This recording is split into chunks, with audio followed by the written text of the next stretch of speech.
मेरा उद्देश्य था हैदराबाद, वो पूरा हो गया, तो मुझे इससे कोई मोह नहीं है।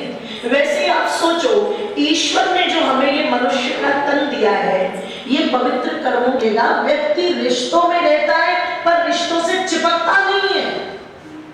व्यक्ति साधनों के बीच में रहता है पर साधन बन करके रहता है, चिपकता नहीं, क्योंकि वो जान। तो अब मुझे इससे कोई भी मोह, जोर से बोलो, वो कर्तव्य का पालन जरूर करेगा पर वो चिपकेगा नहीं।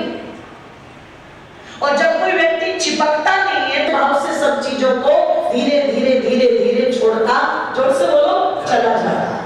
इसे ही कहा तेन तक्तेन भुंजिता, भोग करो लेकिन त्याग की वृत्ति भी होनी, जोर से बोलो, चाहिए।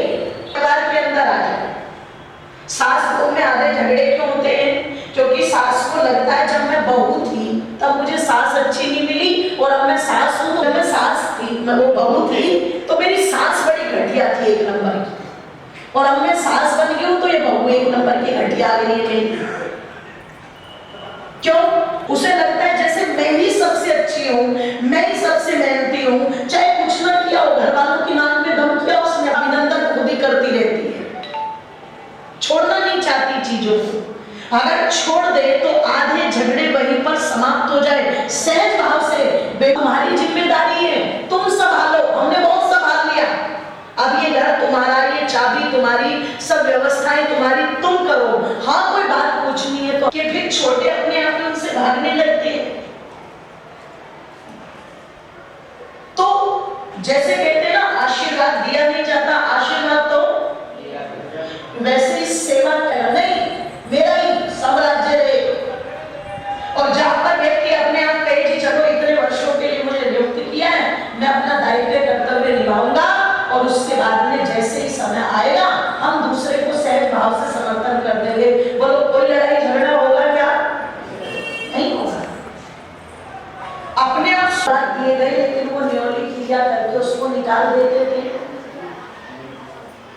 पर वो विष इस तरीके से दिया गया। कुछ लोग कहते हैं कांच पीस करके, तो मैं निवेदन कर दूं, आप खुद सोचो, कांच घुलनशील पदार्थ नहीं, आप कितना भी बारीक कर दीजिए कांच को, दूध में डालेंगे तो नीचे बैठ जाएगा, इसलिए कांच में पीस, क्योंकि विष का प्रभाव ज्यादा तेज है। टोलक्रम करवाया, उन्होंने दाढ़ी बनवाई, जो दाढ़ी बनाने के लिए जिसको बुलाया गया उसके हाथ कांप रहे थे, कहाँ उस्तरा लगाऊं, हर जगह से तो फफोले पड़े, उस्तरा लगाता था तो खून की धार चलती थी। मतलब जो दाढ़ी बना रहा है उसके हाथ कांप रहे, वो रो रहा है, पर ऋषि दयानंद आंखें बंद करके बिल्कुल शांत बैठे। न्योली कर्म करा करके 5 रुपए उसको दिए। जो लोग मिलने के लिए आए थे सबको कुछ ना कुछ उपहार दिया,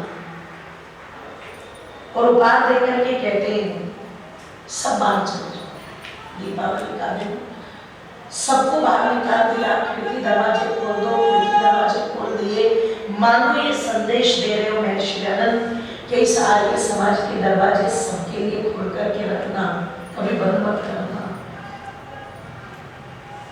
अब पता लगा गुरुदत्त ने सोचा हम सबको बाहर निकाल दिया, और जिस व्यक्ति के शरीर में इतना कष्ट, गुरुदत्त उस समय परमात्मा को नहीं मानते थे, जिस व्यक्ति के शरीर में इतना कष्ट और वो फिर भी कुछ नहीं कह रहा है, इतनी ताकत मिली कहां से? अब रोएंगे क्या, चिल्लाएंगे क्या?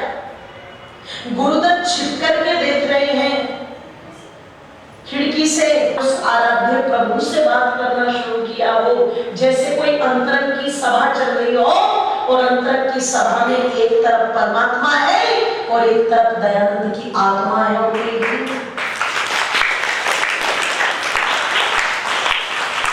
उस समय ऋषि दयानंद कह रहे हैं, हे प्रभु, अभी तो वेद का कार्य, अभी तो गौ माता को भी न्याय नहीं, देश को खोखला कर रही थी, उन कृतियों को भी नहीं मिटा पाया हूं, अभी तो जो कार्य कर रहे थे भारत मां की आजादी के लिए वो भी पूरा नहीं कर पाया। पर मेरे प्रभु, ऐसा लगता है जैसे मेरे शरीर के माध्यम से तुम्हें इतना ही कर्म कर। क्या कह रहे हैं प्रभु?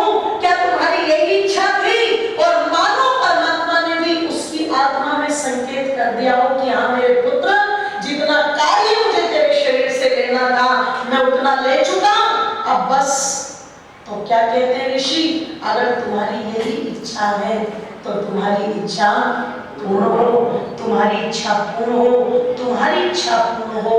3 बार ये कह करके एक लंबा प्राणायाम खींचा और तुरंत अपने प्राणों को अपने शरीर से बाहर निकाल दिया। कोई कष्ट नहीं, कोई दुख नहीं, कोई कलेश नहीं। कर्तव्य भाव से जो कर्म करना था वो कर दिया।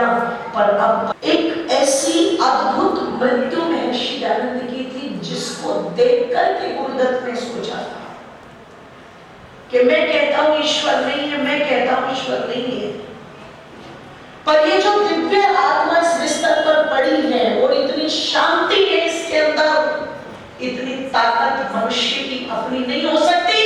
इस ताकत का स्रोत कोई ना कोई जरूर है। मरते मरते भी महर्षि दयानंद के चले गए। ये होता है कर्तव्य भाव। और जब व्यक्ति कर्तव्य भाव से कर्म करता है तो कोई दुख, कोई कष्ट नहीं होता।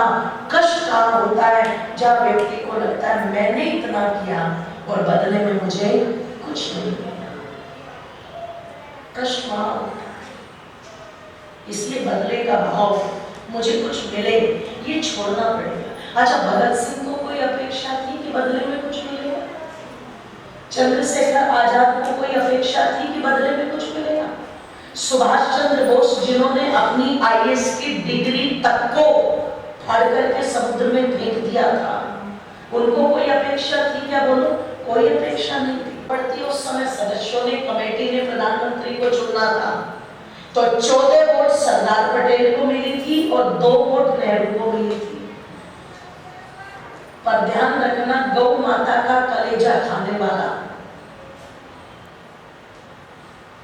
विदेशी सभ्यता के गीत गाने वाला, शराब के अंदर जो डूबा रहता था, महिलाओं के पीछे पीछे पता नहीं कितने कुकृत्य की घटनाएं हैं, ऐसे नीच दुष्ट व्यक्ति को भारत का प्रधानमंत्री बनाया गया। निवेदन कर दूं आप लोगों के मध्य में ये दूंगा, अंग्रेजों को बात मिल जाएगी कि जब तुम्हारी 2 पार्टी बन गई तो अब हम सत्ता किसे दे, सारी चीजें धरी की धरी रह जाएगी। उस समय गांधी जी ने सरदार पटेल को अपने पास बुला करके कहा था, नेहरू प्रधानमंत्री बनना चाहता है, अगर तुम मुझे कुछ मानते हो तो एक काम करो, अपना समर्थन नेहरू को दे दो। पटेल ने लेश मात्र देर नहीं लगाई और गांधी जी के कहने से तुरंत समर्थन नेहरू को दे दिया। अगर सरदार पटेल उस समय प्रधानमंत्री होते तो भारत का नक्शा कुछ और होता, पर कर दिया क्या,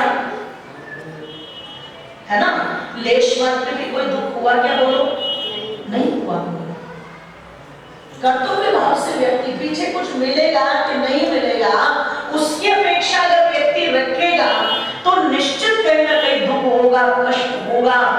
पर यदि कर्तव्य भाव से मनुष्य कर्म करेगा, समाज के प्रति क्या कर्तव्य है, राष्ट्र के प्रति क्या कर्तव्य है, उन सब कर्तव्यों को जितना जितना समय देना चाहिए उतना उतना समय देकर के चलेगा तो जीवन व्यवस्थित रहेगा। और पता लगा जो केवल एक ही चीज के पीछे भागता रहता है वो कभी व्यवस्थित नहीं हो पाता, वो अव्यवस्थित ही रहता है, बस वो अव्यवस्थित रहता है हमेशा। अगर चाहते हो कि जीवन में शांति बनी रहे, चाहते हो कि जीवन में सुख बना रहे, चाहते हो कि जीवन में साधना बनी रहे, तो आओ कर्तव्य भाव से कर्म करो। परमात्मा ने मुझे पवित्र कर्म करने के लिए भेजा है। मेरे प्रभु मुझे वही शक्ति दो, मैं हर दायित्व को निभाऊं। इसीलिए तो इसीलिए तो आश्रम व्यवस्था थी। जन्म से 25 वर्ष तक ब्रह्मचारी बन करके रहे, 25 से 50 वर्ष तक बोलो गृहस्थी बन करके रहे, और फिर 50 से 75 तक वानप्रस्थी, और उसके ऐसे चिपके पड़े हैं, पता लगा मरने का समय आ गया, बिस्तर में लेटा है, आवाज लगा रहा है, रमेश कहाँ हो तुम? बेटा है उसने कहा पिताजी मैं यही हूँ, चिंता मत करो बिल्कुल भी। और वो सुरेश कहाँ है? पिताजी आपके पैर नहीं तो दबा रहा हूं। और बोले धर्मेश कहाँ मर गया? कि पिताजी आपको बार बार पानी नहीं तो पिला रहा हूँ। और बोले वो हितेश कहाँ है? अरे पिताजी मैं पंखे से हवा मैं ही तो कर रहा हूँ। बोले कम्बत तो जब तुम चाहो यही हो तो दुकान पर पहुंच गया। उसे